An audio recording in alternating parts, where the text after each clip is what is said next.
안녕하세요.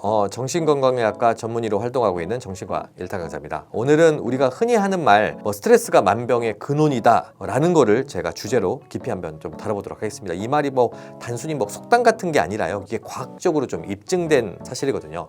우리가 스트레스가 단순히 기분만 나쁘게 하는 게 아니라요, 심장병, 암, 당뇨병, 우울증 등 다양한 질환을 유발한다는 연구가 그전부터 수없이 많았습니다. 스트레스는요, 원래 우리 몸이 위험으로부터 자신을 보호하기 위해서 진화된 어떻게 보면 시스템이라고 볼 수가 있겠습니다. 사람이 위협을 느끼면요, 뇌의 편도체가 즉시 반응을 하고요, 교감신경계를 활성화시키거든요. 그 결과 아드레날린, 노르아드레날린, 코티졸 같은 스트레스 호르몬들이 분비가 됩니다. 이 호르몬들은요, 단기간에는 조금 도움이 되거든요. 예를 들어서 우리가 이제 시험을 직전에 이제 중요한 발표 같은 거 할 때 약간 긴장감을 하는 게 집중력을 높이는 역할도 하니까 더 좋은 결과를 하는 경우들도 있겠죠. 하지만 이게 스트레스가 이제 만성적으로 계속되면요, 호르몬들이 점점 우리 몸을 서서히 좀 파괴하기 시작합니다. 마치요, 어떻게 보면 집에 설치한 경보기를 계속 하루 종일 울리게 되면 어떻게 보면 집이 좀 엉망이 되는 것과 비슷한 원리가 되겠죠. 그러면요, 스트레스를 유발하는 어떤 질환에 대해서 한번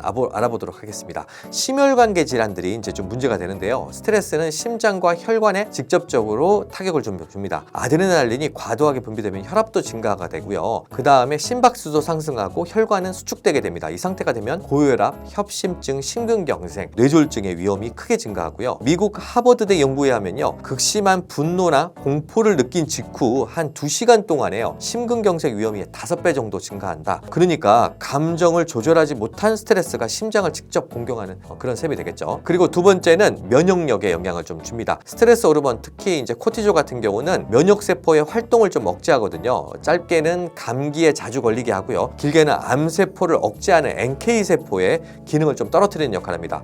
스트레스를 받으면 우리가 병이 난다, 말이 그냥 단순한 느낌이 아니라 좀 생물학적 사실에 기반한 어떤 그런 이유가 되겠습니다. 그리고 세 번째는요, 소화기 질환에 영향을 주는데요, 스트레스를 받으면 위산 분비가 증가하고요, 장 운동을 불규칙하게 만듭니다. 그 결과 위염, 위궤양, 과민성 대장 증후군, 변비하고 설사 같은 소화기 질환을 쉽게 생기게 하는 역할도 하고요. 스트레스를 받으면 속이 아프거나 배가 아픈 경험 누구나 한 번씩 있으셨을 텐데 이게 다 과학적인 근거가 있는 그런 내용이 되겠습니다. 그 다음에 네 번째는 내분비 대사 질환에도 영향을 좀 주는데요, 복부비만, 당뇨병 이런 거들하고 관련이 있거든요. 만성적인 스트레스가 코티졸이요, 계속 높아지면 혈당이 조금 올라갑니다. 그러면 복부에 또 지방이 계속 좀 쌓이게 되면서 대사증후군으로 이어지고요, 이 대사증후군이 또 심혈관계 질환, 지방간, 당뇨병으로 이어지는 그런 결과가 되니까 우리가 사람이 조기 사망하는 그런 것까지 이어지게 되겠죠. 그리고 이 코티졸 자체가요, 이 단 음식을 좀 땡기게 하는 그런 역할도 합니다. 그 다음에 다섯 번째는 정신건강 질환. 제가 정신과 전문이니까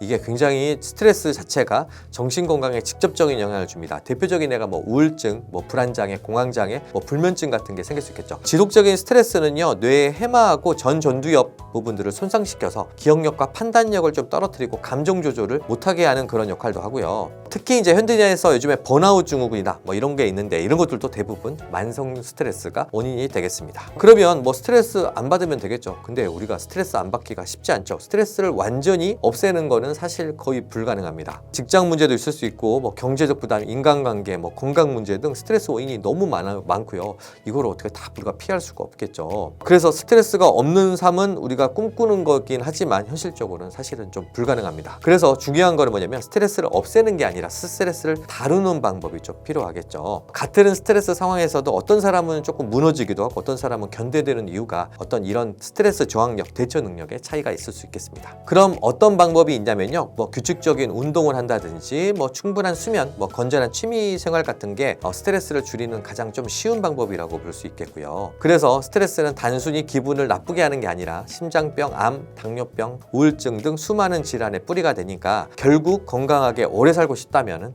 스트레스를 관리하는 게 가장 중요한 예방의학이라고 할 수 있겠습니다. 오늘 내용은 여기까지 하도록 하겠습니다. 오늘 영상이 좋으셨다면요, 구독, 좋아요, 알림 설정 해주시기 바랍니다. 이제까지 정신과 일타 강사였습니다.